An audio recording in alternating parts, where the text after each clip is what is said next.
Oke, selamat pagi teman-teman. Assalamualaikum warahmatullahi wabarakatuh. Terima kasih atas kehadirannya. Selamat datang di minggu pertama kuliah ADPB, Analisis dan Desain Proses Bisnis. Oke, untuk week pertama ini kita mohon maaf kita belum bisa langsung berjumpa, tapi ini kita asinkronus dulu ya pertemuannya. Nanti teman-teman silahkan dilihat untuk video yang telah saya record ini untuk materi minggu pertama terkait dengan pengenalan apa itu proses bisnis seperti itu. Jadi sebagai gambaran nanti teman-teman akan dapat gambaran bagaimana sih selama satu semester depan kita akan belajar terkait dengan analisis dan desain proses bisnis seperti itu. Nah, untuk pertemuan pertama kali ini saya akan siapkan slide dulu, tapi setelah ini akan saya buatkan sekalian langsung Google Classroom-nya untuk teman-teman sekalian. Ya, saya siapkan dulu Google Classroom-nya. Sehingga nanti teman-teman bisa langsung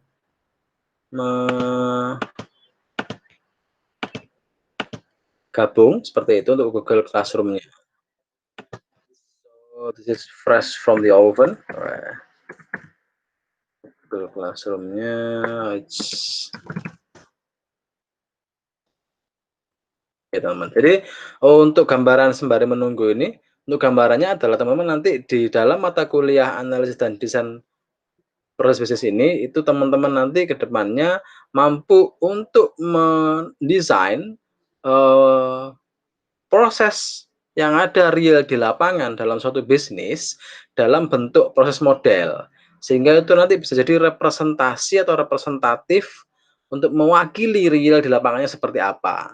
Selain itu, gambaran nanti hasil proses modelnya itu bisa juga teman-teman gunakan nantinya untuk mendesain bagaimana alur flow sebuah proses kerja untuk aplikasi bisa, untuk bisnis kalian bisa, untuk apa namanya, rencana pengembangan web misalnya juga bisa bagaimana nanti alur flow-nya, untuk pengembangan aplikasi, mobile juga bisa teman-teman.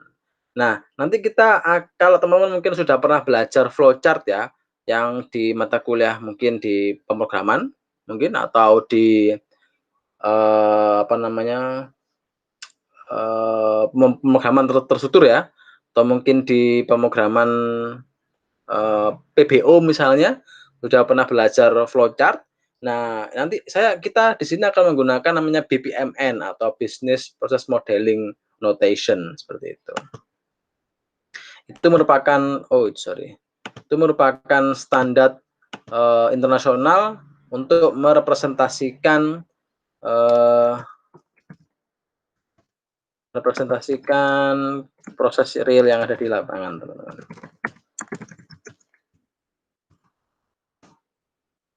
Oke, jadi ini kelasnya. Nanti akan saya share juga di slide saya. Ya, ini untuk kodenya. Nanti akan saya share di sini rekaman dan materi slide untuk minggu pertama dan juga minggu-minggu seterusnya. Oke, ya, sembari ini saya bukakan dulu juga slide-nya untuk pertemuan kita minggu pertama. Lalu bicara tadi BPMN itu apa, Pak? BPMN itu adalah Business Process Modeling Notation. Apa itu, Pak?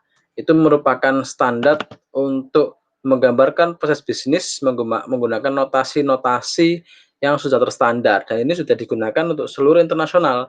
Jadi sudah diakui secara internasional, teman-teman. Sehingga nanti misalkan teman-teman beberapa perusahaan yang besar sudah menggunakan ini.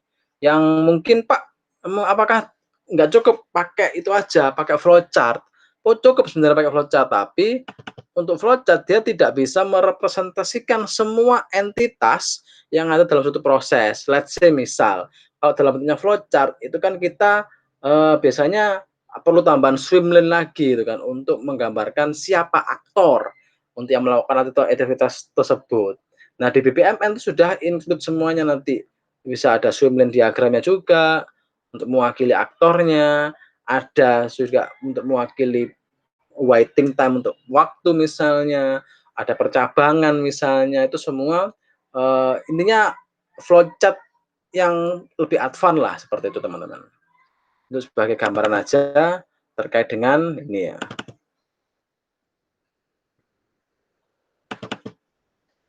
Nah, untuk ADPB ini sendiri, nanti akan saya share teman-teman di sini.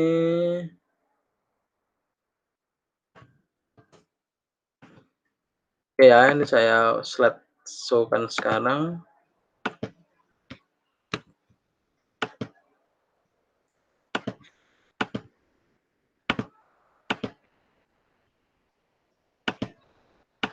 Oke. Jadi untuk ADPB ini sendiri teman-teman, singkatan dari analisis dan desain proses bisnis. Sebenarnya terbalik ya sebenarnya ya, karena nanti kita itu awalnya mendesain dulu, baru kita lakukan analisis. Karena, kita akan mendesain proses modelnya terlebih dahulu, sehingga nanti baru kita dapatkan proses modelnya itu sebagai tools kita untuk melakukan analisis. Ini pustakanya, kita akan menggunakan ini, buku dari Scholeswriter, Burn, Stickle, dan seterusnya, dan yang fokus pada bisnis proses modelingnya. Tapi kita juga akan menggunakan buku dari ini, Dumas et al. Ini yang sudah sangat terkenal di dunia BPM ya, Business Process Management. Itu ya ini Fundamentals of BPM. Ini akan saya share juga e-booknya di classroom kita. Kode classroomnya yang tadi ya, tadi belum sempat saya share di sini teman-teman. Nah, ini kita untuk hari ini kita akan bahas apa itu proses bisnis, bagaimana menganalisisnya, bagaimana memodelkan, bagaimana menerapkan BPMN, dan kita bagaimana mendokumentasikan model secara umum, model proses bisnis secara umum ya nanti. Nanti sebagai gambaran aja teman-teman saya kasih bocoran dulu, nanti di matkul ini kalian cari case study gitu kan, case study berupa UMKM boleh, mostly mungkin UMKM ya, kita akan bantu UMKM juga untuk mengenali bagian mana di bisnis mereka itu yang butuh perbaikan dan butuh support dari IT misalnya, butuh support dari SI teman-teman. Nah, nanti kita akan bahas di sana. Oke, ini ya. Nah, kita awali dengan what is proses bisnis, dengan what is a business process. So kalau kita ngomongin proses itu kan proses memasak, gitu ya. Proses menghitung uang, proses minum, gitu kan. Proses produksi. Nah, itu kan kita bahasnya mesti kan apa ya proses itu? Kita tahu, ya itu pokoknya ngutek-ngutek itu proses, gitu kan. Pokoknya segala hal yang kita melakukan suatu aktivitas itu proses namanya. Nah, ini teman-teman tadi keywordnya sudah ketemu sebenarnya satu. Apa itu? Aktivitas atau activity. Nah, jadi keywordnya dari sebuah proses adalah aktivitas, gitu kan. Let's say misalkan, saya proses belajar mengajar, ya kan. Kita hanya kuliah gitu kan. Apa aja gitu misalnya? Ya dosen membuka kuliah, memulai kelas, mahasiswa mendengarkan ceramah dari dosen, ada diskusi antara dosen dan mahasiswa, mahasiswa melayangkan pertanyaan misalkan, kan. Terus dosen menjawab pertanyaan misalnya, kemudian dosen memberikan tugas ke mahasiswa, mahasiswa mengerjakan dan seterusnya, sampai akhir dosen menilai hasil kerja mahasiswa. Itu kan suatu itu ya, set of aktivitas ya, dari awal sampai akhir, dari mulai dosen memulai kelas, mahasiswa bertanya, dosen memberikan tugas, itu kan isinya kumpulan aktivitas. Jadi sebenarnya proses itu adalah kumpulan dari aktivitas, teman-teman. Nah, tapi kalau kita bicara lebih lengkap lagi, apa itu proses bisnis? Berarti adalah suatu proses yang ada dalam suatu bisnis yang mensupport terjadinya bisnis kita. Ya, jadi kalau menurut buku ini ada change of event, activities, and decision. Jadi ada 3 komponen utamanya.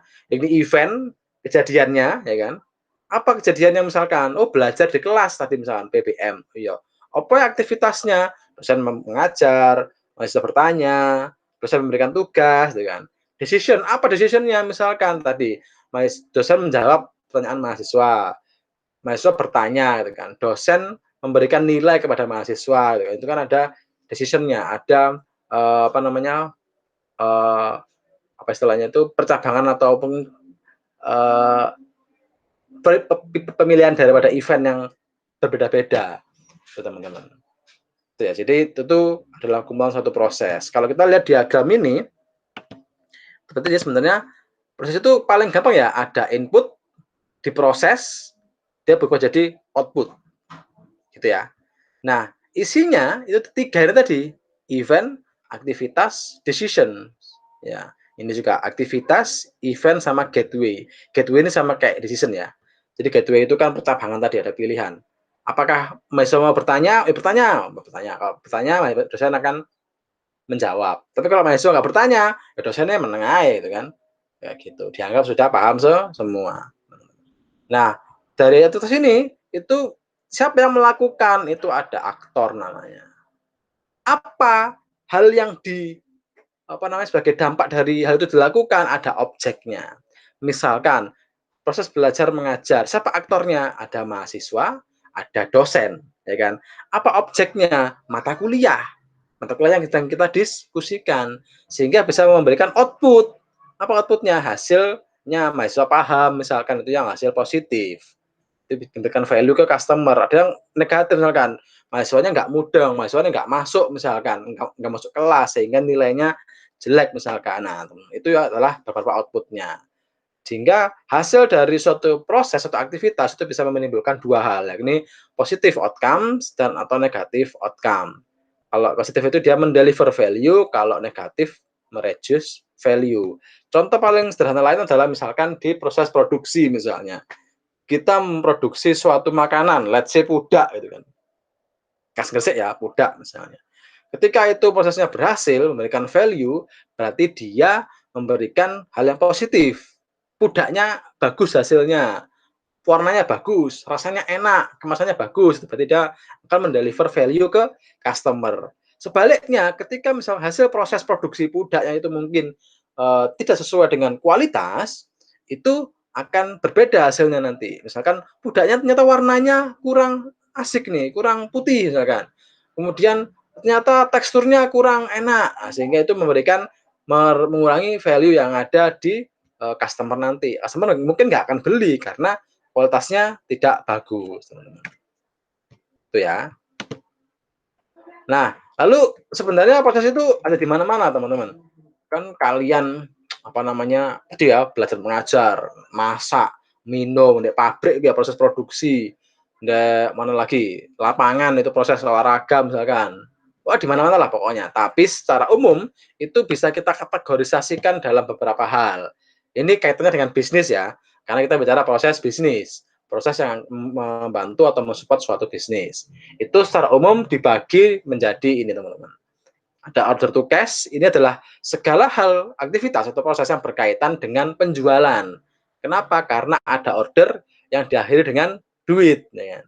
Atau quote to order, kalau ini berkaitan dengan pembelian. Customer yang beli kepada perusahaan atau customer beli kepada penjual misalnya. Kenapa? Karena ada quote permintaan dan ada order. Gitu kan. Aku order, saya pesan gitu kan. Seperti itu. Dan seterusnya ada istilah-istilah itu yang secara umum akan banyak digunakan di dalam suatu bisnis. Ada issue to solution. Ini biasanya untuk hal yang bersifat jasa atau maintenance gitu ya. Jadi ini yang biasanya dari ada masalah atau isu kita berikan solusinya. Terakhir ada application to approval. Nah, ini biasanya untuk pendaftaran, misalkan rumah sakit, sekolah gitu kan. Atau pendaftaran apalagi misalkan pendaftaran aplikasi gitu kan. Nah, itu kan semua seperti itu, teman. Nah, secara umum ada 5 poin ini yang bisa dikelompokkan jadi ini ya secara umum ya. Kayak gitu. Nah, dalam konteks ERP karena ini ADPB ini adalah masih part of ERP, teman-teman. Jadi sebenarnya untuk ERP ini itu ada istilah lain juga, ada make to order yang ini, ada make to stock, ada service dan lain sebagainya. Nanti akan kita bahas lebih lanjut di beberapa slide dan pertemuan ke depan.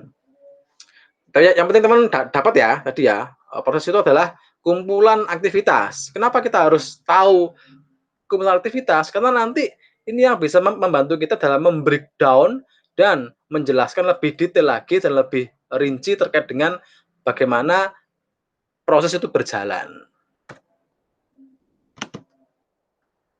Nah, ini contoh ya, ini contoh proses bisnis yang ada di sebuah restoran.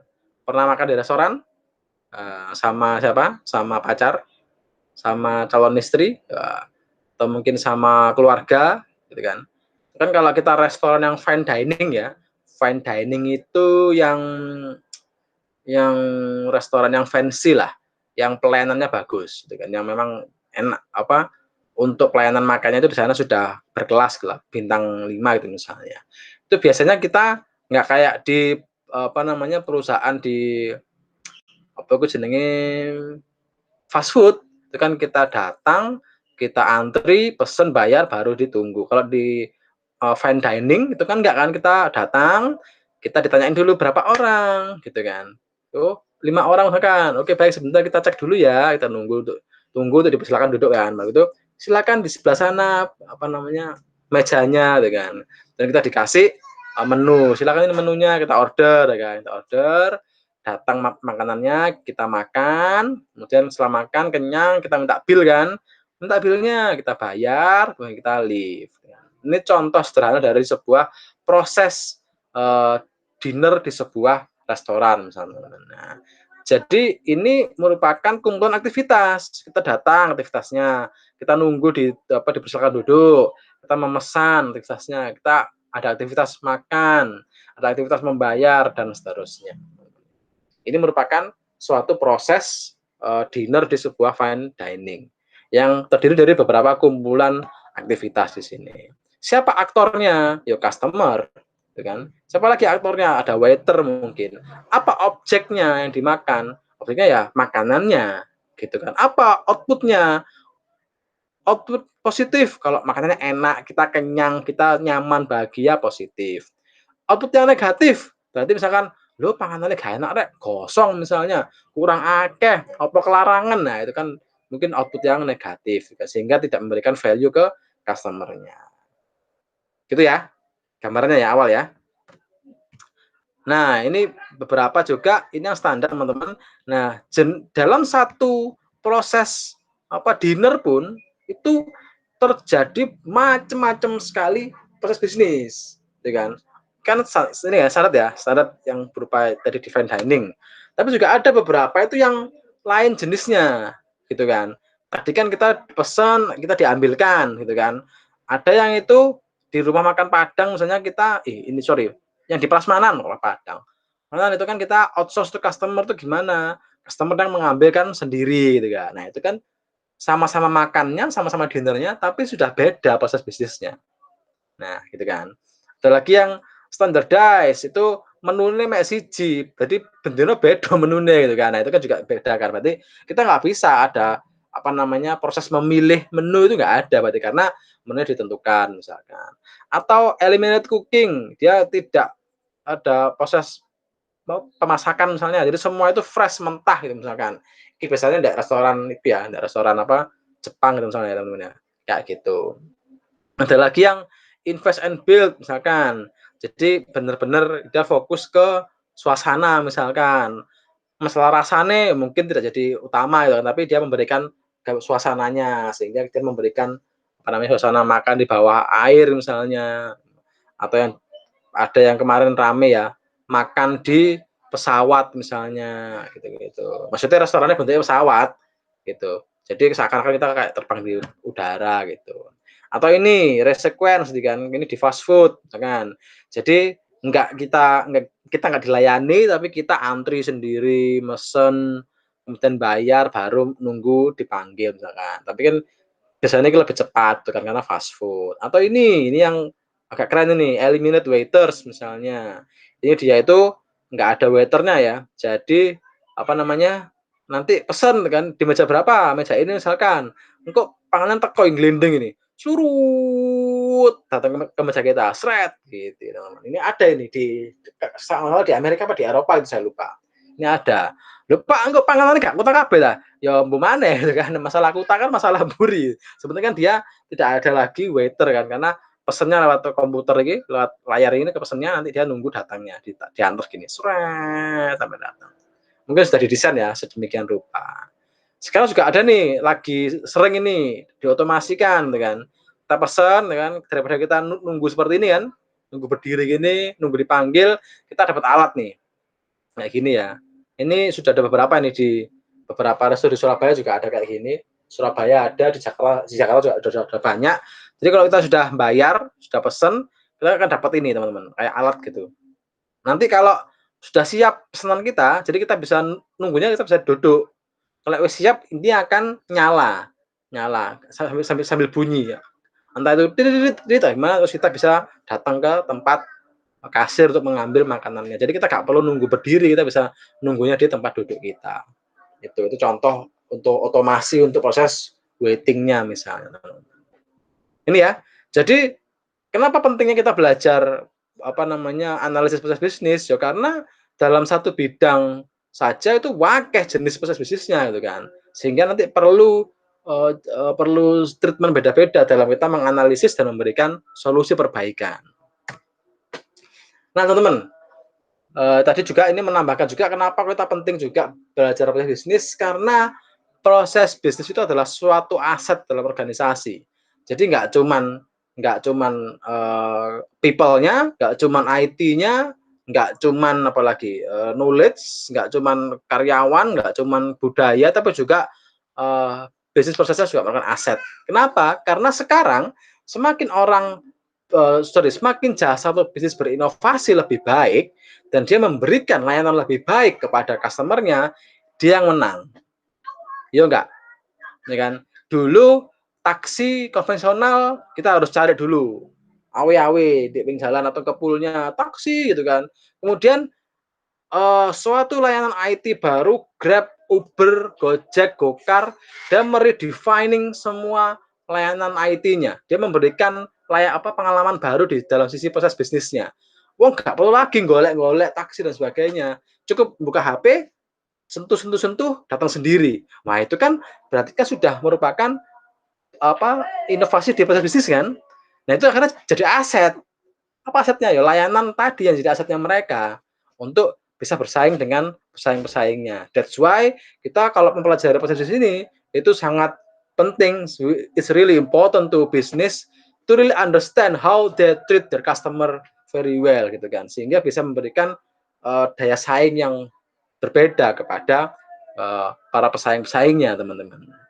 Itu yang kita harus belajar ini juga, ini karena ketika kita bisa menguasai dan membuat efisien suatu proses bisnis, kita bisa memenangkan persaingan.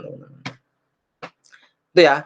Contoh lagi nih, kasus ini contoh proses bisnis yang ada di layanan. Gitu kan. Ini contoh yang fault to resolution proses. Soalnya ini ada customer nih, nggak puas, marah, datang ke call center, ya kan. Kenapa Pak? Ini nggak bisa ini layanan saya, kenapa ini? Bahkan rusak laptop saya. Dia diarahkan ke bagian servis. Terus diberitahu apa? Dibenahin oleh teknisi. Oh ini harus ganti Pak layarnya, ganti layar. Oh bayar berapa? Masih garansi Pak. Garansi enak, ganti berarti kan. Karena masih ada garansinya. Berarti dia memberikan value kepada customer. Ketika dia memberikan value ke customer, customer bahagia, customer happy, bisnis lancar, bisnis jalan, that's the meaning of positive proses bisnis atau positif bisnis proses, teman-teman. Jadi memberikan value ke customer-nya. Gitu ya. Nah, ini tadi kita bahas juga kenapa penting sekali kita dalam mendesain suatu proses bisnis. Karena teman-teman, ini ada quote itu all works are process works. Every activities that we have done, that we do every day, that's actually a process. Kita makan, itu proses nggak? Proses, ya kan? Mengambil nasi, sayur, itu kan kumpulan aktivitas. Terus kita makan, mengunyahnya, gurung ke proses pencernaannya, gitu kan?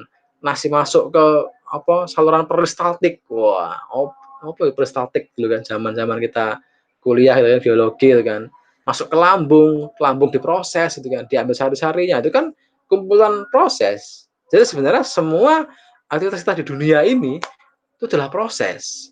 Ya kalau kita tidak bisa membuat prosesnya lebih baik, ya mungkin kita akan jadi rugi, nggak efisien kan, kesel gitu kan, kayak gitu. Terus ini juga kenapa penting ADPB ini teman-teman, karena gini, biasanya ini mostly ya data dari buku yang di buku dari fundamental BPM tadi, itu setiap orang anggota organisasi itu dia nggak paham dan nggak peduli terhadap the whole activities di dalam organisasinya. dia hanya fokus kepada dirinya dan bagiannya tok. Nek ngono ceritane kok akan bahaya karena dia tidak tahu integrasi dengan bagian lainnya. Kalau di dalam konsep ERP itu ada namanya silo proses atau silo ya. Silo condition. Jadi dia hanya fokus ke dirinya sendiri gitu. Sehingga dia nggak tahu performa dia terhadap proses keseluruhan. Mungkin dia efisien wapi, tapi next pas ndek konco sebelah ndek hasilnya lemot suwi. Ya secara keseluruhan akan lama karena secara keseluruhan ini mewakili menggambarkan bisnis secara sungguhnya teman-teman gitu kan. Terus juga ini juga merasa nggak penting lah aku gak ono padha wae tentang kerja, tentang dibayar gitu kan. Nah, itu yang sense of belonging ke organisasi kurang gitu kan. Sehingga ini juga kurang juga dalam manajemen atau pengelolaan prosesnya dari sisi manajerialnya, manajernya atau direkturnya atau itunya dia nggak begitu fokus, nggak begitu peduli terkait dengan efisiensi proses bisnisnya. Padahal kalau dia bisa membuat ini lebih baik lagi dan memberikan value ke customer, itu akan memberikan daya saing lebih gitu kan. Kayak gitu. Ya memang semua itu ya butuh proses ya. Wah, proses juga butuh proses gitu kan untuk menuju ke hal yang diinginkan tadi, teman. Itu ya. Jadi ini merupakan ini ada Michael Hammer namanya. Beliau sudah sangat banyak sekali publikasi terkait dengan proses redesign. Ini beberapa quote mereka yang bisa kita tanamkan ke semua lini organisasi bahwa kita masih bisa terus berproses. Ya. Apa misalnya contohnya gini, any process is better than no process. Misalnya gini, kita melakukan bisnis gitu kan. Kita sebenarnya nggak tahu kita ngapain sih bisnisnya. Yuk, kita coba definisikan aja. Kamu itu ngapain aja kerjamu. Minimal kita punya sedikit catatan atau dokumentasi itu sudah bagus daripada kita nggak punya sama sekali. Gitu kan. Terus ini, a good process is always better than a bad process. Pasti ya. Apa namanya? Kita fokus ke hal yang baik, itu pasti akan hasilnya juga baik, gitu kan. Nah ini, one process version is better than many. Ini contohnya gini, kadang itu perusahaan itu banyak versi gitu kan. Menurut bagian SDM kok gini, kerja nih, bagian IT kok gini, bagian penjualan kok gini misalnya. Tapi semua punya definisinya sendiri-sendiri. Secara holistik salah satu organisasi, dia nggak punya satu standar yang pasti. Ya pasti kok bakal amburadul, kok sing balik lagi ke silo tadi kan, kabeh fokusnya dirinya sendiri-sendiri. Jadi ya nggak akan bagus nanti integrasinya, teman-teman. Terus ini juga ini penting ini. Even a good process must be performed effectively. Misalnya ya, contoh, dulu Nokia. Nokia kan sudah berkuasa ya apa sudah menguasai handphone gitu kan, dia merasa sudah itu saya yang paling canggih sekarang, saya yang paling efisien, saya yang paling merajai semua dunia handphone. Tapi ketika dia telat saja berinovasi, telat saja untuk lebih baik lagi, dia akan kalah dengan yang baru yang lebih bagus layanannya. Contoh ada Android muncul, BlackBerry muncul lah, akhirnya dia yang dulunya merasa good process, dia ya kalau nggak berkembang ya kalah karena better is always better than good, gitu ya. Juga sama, good process bisa dibuat lebih baik, can be made better. Terus every good process kalau dia nggak berkembang lama-lama akan jadi bad process karena tadi dia nggak berkembang dan pasti pesaingnya akan memberikan layanan yang baru. That's why kita harus penting untuk mendesain dan menganalisis proses kita. Kita sudah baik belum ya? Kita sudah efisien belum ya, teman-teman? Seperti itu. Itu ya. Lanjutkan lagi. Nah, kita akan fokus di ini nanti belajar selama 1 semester. Apa itu, Pak? Ada namanya BPM Life Cycle. Ini adalah Business Process Management Life Cycle, teman-teman. Ini standar yang akan kita gunakan terkait dengan cycle untuk bagaimana kita bisa mengelola suatu proses lebih baik lagi. Ini kita nggak akan fokus ke semua, tapi kita hanya fokus di sini sampai di sini. Sedikit ya di sini ya. Bapak yang ini, dan ini gimana? Nanti yang 3 terakhir ini kita akan bahas lebih lanjut di mata kuliah lanjutannya, apa itu MPB, Manajemen Proses Bisnis. Oke, nanti bisa kalian baca di e-book-nya ada ini, apa itu BPM Life Cycle ya, ini cycle life dari sebuah pengelolaan proses bisnis. Nah, ini nanti kita juga akan bahas terkait dengan proses identifikasi, teman-teman. Ya, nanti kita akan bahas, ini namanya adalah arsitektur proses. Ya, yang menggambarkan gambaran umum terkait dengan bagaimana sih proses bisnis yang ada di bisnis kita, bagaimana sih yang ada di organisasi kita, kayak gitu. Ini yang kedua ada proses discovery. Nanti ya, discovery itu nanti kita outputnya adalah suatu proses model seperti ini. Ini yang pakai BPMN ya, nanti ada seperti ini gambarannya. Ini bisa nanti jelas nih menggambarkan siapa aktornya, apa yang dilakukan, apa outputnya, dan seterusnya. Oke, nanti ini bisa dicek pokok bahasan materi yang ada di sini. Ini bisa saya share ke kalian lagi nantinya, teman-teman. Untuk hari pertama ini, pertemuan pertama, cukup sekian dulu sebagai pengantar teman-teman. Kalau ada pertanyaan, monggo silakan ditanyakan di kolom komentar di Google Classroom. Ini akan saya jawab teman-teman di sana. Ya, silakan dilihat di link YouTube yang sudah saya share ini ya. Ini akan saya cek jumlah orang di kelas berapa, view-nya berapa. Nah, view-nya lebih sedikit daripada jumlah kelasnya, maka berarti ada yang kalian tidak lihat ini. Nah, kalau ada yang nggak lihat, ini next akan akan berpengaruh ke absen ataupun nilai kalian kan gitu. Karena setelah ini saya akan kasih kuis singkat. Nah, kuis singkat gitu ya. Cuma 3 soal kuisnya ini bisa kalian isi, nanti linknya ada di Google Classroom. Nanti kuis singkat ini sebagai pengganti absen teman-teman sekalian. Oke, terima kasih, saya akhiri. Wassalamualaikum warahmatullahi wabarakatuh.